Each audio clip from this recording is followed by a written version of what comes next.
Uh, yeah, it's, I definitely take, I make sure that I take time each day to be doing something mindful without my phone. So my wife and I will often, we have a Hmm. nice neighborhood with a lot of unique plant life. And so we will at least once per day do some sort of activity that doesn't involve a screen, that doesn't involve a phone. Often it's going on a walk through the neighborhood and we leave the phones Hmm. at home, which early on when we started this Hmm. process was kind of a difficult thing because there'd always be a little bit of anxiety about what notification am I going to miss and who am I going to, who's going to Right. call me or something like that. But you know, like making a conscious effort to um, live in the moment, live in reality, to be mindful of the experiences that are around us, at least a little bit every day. And then the second thing is Hmm. when it comes to sleep. Sleep is such an important aspect of mental health. And I'm very regularly getting Hmm. questions from children and adults about how can I help improve my sleep or my child's sleep. And so sleep hygiene techniques and principles really necessitate that in the hour or so before going to bed, that there shouldn't be any use of screens. So that's TV, cell phone, iPad, virtual Mm. reality, you name it. In the hour going before going to sleep, those things should not be present. And that was actually part of the recommendations in the American Academy of Child and Adolescent Psychiatry guidelines that I'd mentioned earlier. But it's something that I recommend to families a lot, and it's something that I've also, if I'm going to tell other people to do it, I should do it myself too. And so I've implemented that as part of my routine too. Yeah. Is no screens for the hour before I go to sleep, and that's produced deeper and more effective sleep for me. So it Yeah, sounds like I mean, it works. it needs to be done with a lot of other sleep hygiene techniques, and there's all kinds of things that can be done to improve the Yeah. quality of sleep that a person gets. But it's amazing, the impact that you can have on a person's life if you get their sleep habits to be more routine and more regular.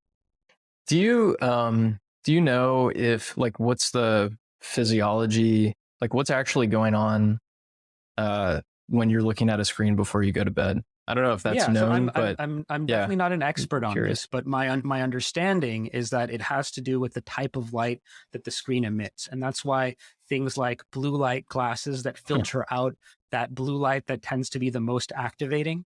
Those types of filters, there are Yeah. applications that you can download on your phone that will sense the time and then implement a blue light filter. A lot of operating systems have these things built in already.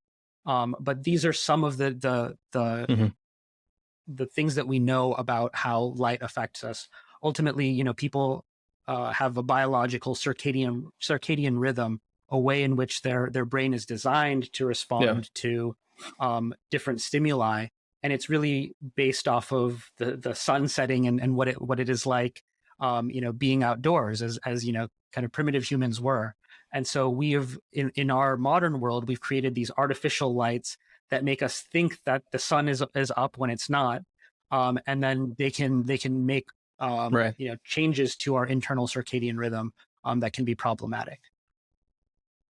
Interestingly, kind of alternatively, like Interesting. getting a lot of bright light, like getting sunlight in the mornings or getting bright light. There's even types of light therapy. There are specific types of light that can be used for people who Hmm. have seasonal depression or for people who have depression related to bipolar disorder. And some of these types of light can actually, if you get the right amount of exposure at the right time of day in the mornings, you can actually improve those symptoms throughout the day too.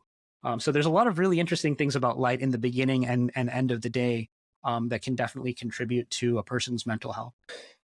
Is it particular to screen based light, or is this true for all It's artificial light? it's a good question. I'm not an expert on it, and I don't know enough about wavelengths of light to know if Yeah. the lights that I have on my ceiling are necessarily going to emit that same blue light. But I'd imagine that there probably is some Yeah. contribution from all different types of light. If we're thinking about it mechanistically, Yeah. the lights that you have in your house are probably not designed to filter out that blue light.